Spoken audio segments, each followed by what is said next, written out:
Depuis quelque temps, le ministère de la Recherche scientifique et de l'Innovation fait l'objet d'un lynchage médiatique orchestré par le Syndicat national des chercheurs du secteur public, en abrégé SNAC. Le dit syndicat écume les plateaux de télévision et de radio et tire à boulet rouge sur le MINRESI en accusant le gouvernement d'être laxiste face à ses revendications. Après un premier mot d'ordre de grève lancé en mars 2025 dans le sillage de l'assassinat tragique des chercheurs à Soulé-des-Rois dans la région de l'extrême nord, le SNAC est remonté au créneau à travers un préavis de grève pour le 16 mai 2025. Ce nouveau préavis de grève a été accueilli avec surprise au niveau du MINRESI au regard des initiatives prises par le chef de ce département ministériel en vue de rassurer les chercheurs. En effet, le 18 mars 2025, une réunion a eu lieu entre les responsables du MINRESI et ceux du syndicat. À l'occasion, les représentants du SNAC ont été rassurés de ce que les dossiers relatifs à certaines de leurs préoccupations évoluent dans le bon sens au niveau des services compétents. En établissant un parallèle avec les enseignants-chercheurs du ministère de l'Enseignement supérieur qui reçoivent une allocation trimestrielle pour la recherche, le SNAC estime que le gouvernement ne fait rien pour les chercheurs des organismes de recherche publics qui, pour lui, constituent le parent pauvre de la recherche.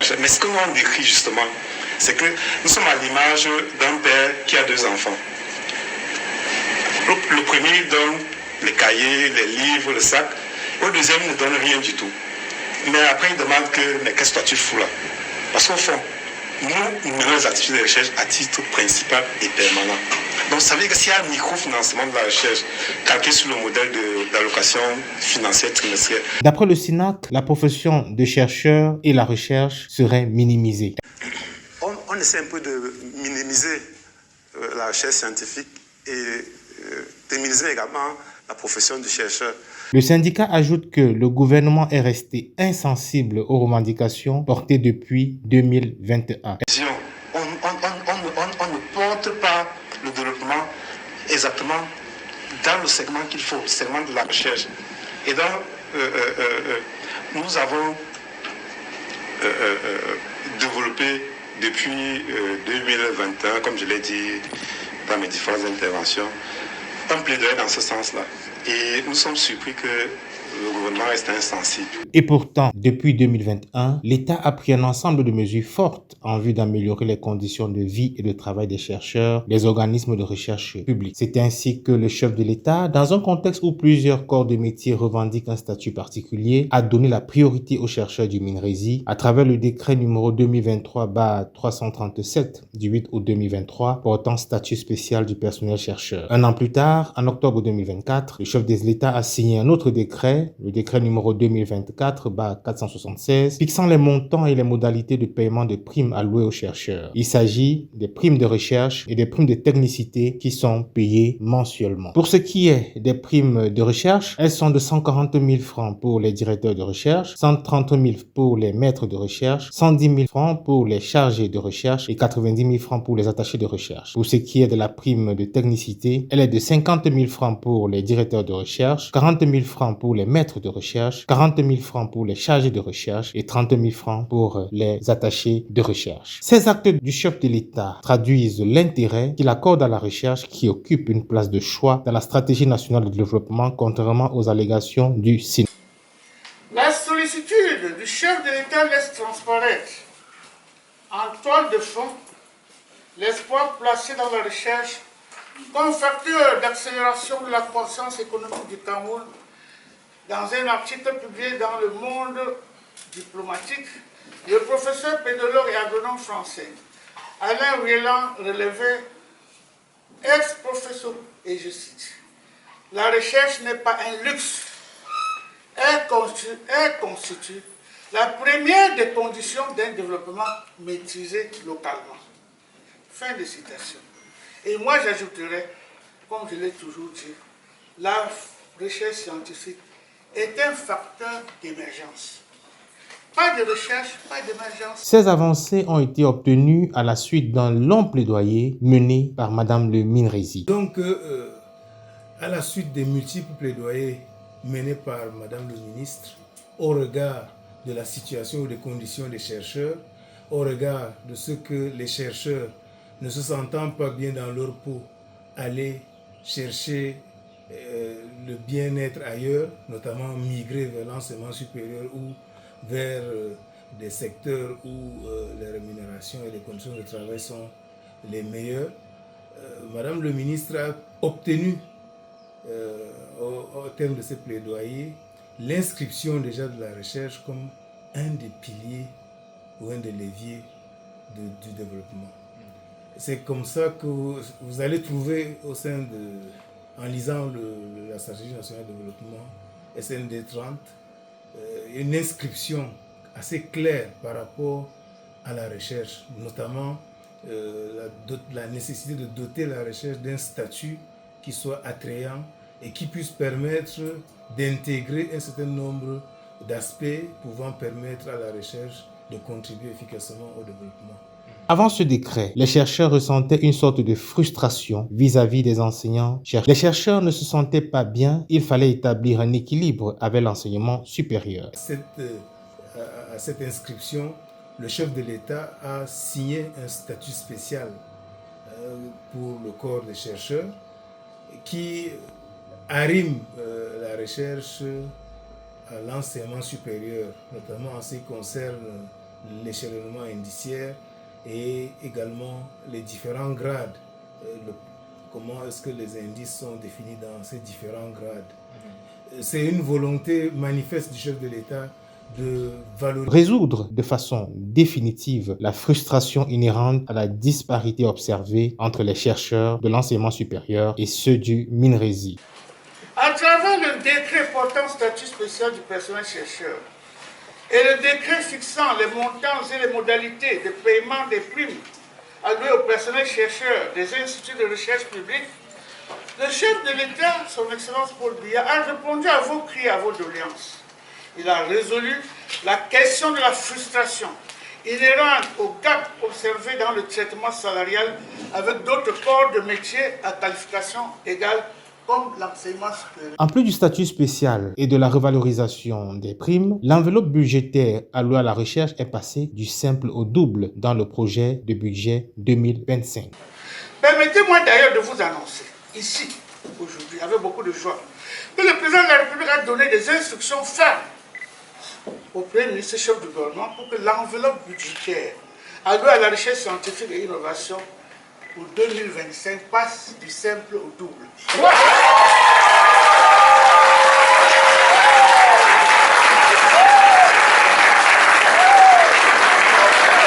Outre ces mesures relatives au traitement salarial des chercheurs, le ministre de la Recherche scientifique et de l'Innovation, Dr Madeleine Tchouenté, suivant les très hautes directives du chef de l'État, sous la supervision du Premier ministre chef du gouvernement, a insufflé une nouvelle dynamique à la diplomatie scientifique, notamment à travers la diversification des partenariats. C'est dans ce sens qu'a été organisée la Semaine de la science camerounaise en France entre le 3 et le 7 avril 2023. Au mois de juillet de la même année, des organismes de recherche publique ont participé au deuxième sommet Russie-Afrique tenu à Saint-Pétersbourg. Il s'agit là d'initiatives qui visent à créer des opportunités pour les chercheurs. C'est dans ce sens que la Semaine de la science camerounaise en France a permis au MINRESI d'obtenir l'admission du Cameroun au partenariat Hubert-Curien qui constitue l'un des plus prestigieux programmes de bourse français en Afrique. En plus de cela, la délégation conduite par le Dr Madeleine Tchouenté à Paris a pu obtenir 25 bourses de recherche destinées à aider les jeunes chercheurs dans la finalisation de leurs travaux de thèse. Autant de choses qui constituent une plus-value pour le système national de recherche et d'innovation. Ces multiples faits contrastent avec le tableau moite et obscur que le SINAC s'efforce de peindre à U et à Dia. L'on est d'ailleurs stupéfait de constater que le président du SINAC évite de les mentionner dans ses interventions médiatiques. Contrairement aux allégations du SINAC, l'État accorde une attention particulière à la recherche. Les multiples plaidoyers du Dr Madeleine Tchouenté en faveur de l'amélioration des conditions de vie et de travail du chercheur trouve solution mutatis mutandi.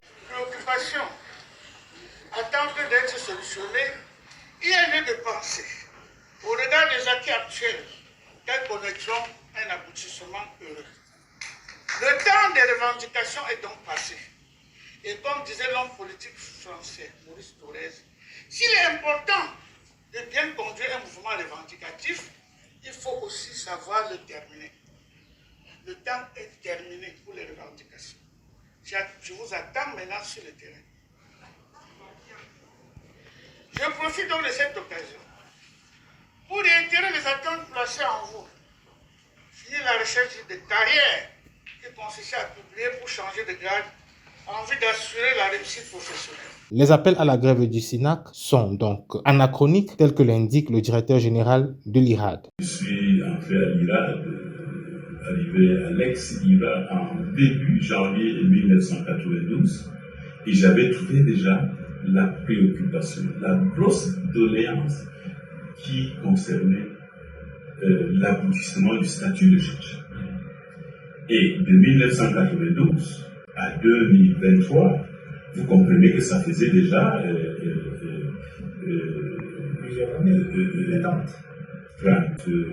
31 ans, 20 ans. Et ça, c'est moi. Mes aînés ont attendu plus de 40 ans. Et c'est pas quand ce statut aboutit, où les chercheurs vont à la retraite aussi à 65 ans. Pour les méritants, bien sûr, ceux qui atteignent le grade de maître de recherche, de directeur de recherche. Et avec des primes qui n'avaient on n'avait jamais espéré. En termes de montant. En fait, jamais le corps de chercheurs en général et les chercheurs de l'IRAD n'ont jamais été nantis comme à l'avènement de la publication de ce décret qui date aujourd'hui de moins de 2 ans. Quand vous octroie le statut qu'on attend depuis plus de 40 ans, et qu'après, qu'on sorte des bois pour dire que non, mais arrêtons le travail. Non, on est maltraité. Voilà. Pendant que les services publics de l'État sont en train de se démêler pour mettre en œuvre, c'est-à-dire pour l'application de ces textes. Comme le disent pas aux jeunes frères qui viennent d'arriver, à ceux qui sont en train de suivre des opérations de recherche en laboratoire, en milieu confiné, en station contrôlée, d'arrêter leurs travaux pendant un mois, pendant plusieurs semaines. Voilà. C'est incompréhensible. Depuis 2023, la série de décrets et des ressources que l'État met à l'IRAD présentement et qui fait de l'IRAD aujourd'hui un pilier de la recherche agricole au Cameroun, en Afrique centrale, dans la sous-région africaine et même dans le monde. Je vous dis qu'un chercheur de l'IRAD a, dans les apports tels à projets au niveau international, nous décrochons les projets les plus pointus auprès des organismes internationaux. Et sachant que l'essentiel de notre financement vient des subventions de l'État, notre partenariat avec à l'international nous vole au secours des volets que l'État du Cameroun ne peut pas creuser chaque jour et à chaque moment. C'est donc sans surprise que malgré les appels du SINAC, les chercheurs continuent à vaquer normalement à leurs occupations, tel que le relève le directeur général de l'IRAD. Nous avons 90 structures opérationnelles qui couvrent tout le Cameroun, de Koussili à Campo en passant par Mouloud, de Débodé à Akwaya en passant par Touboro à l'entrée de la RCA. Nous n'avons rien constaté. Et les fiches d'absence sont pleines. Et nous vaquons, tous les chercheurs vaguent à leurs occupations. C'est les ateliers qui se multiplient depuis lundi. Depuis lundi, ici à Paris, nous avons déjà eu trois ateliers. Rome ne s'est pas fait en un jour. Et il faut éviter le syndrome de l'enfant unique tel que Madame Le Minrezi n'a de cesse de le rappeler aux chercheurs tout en les exhortant à faire preuve de patience et à mériter la confiance placée en eux par le président de la République à travers les multiples actes posés en leur faveur. Face à cette bienveillante et multiforme solitude du chef de l'État, il revient donc maintenant à vous les chercheurs de lui démontrer qu'il n'a pas eu tort de croire en vous et de s'appuyer sur la recherche scientifique pour conduire le Cameroun sur la voie du développement.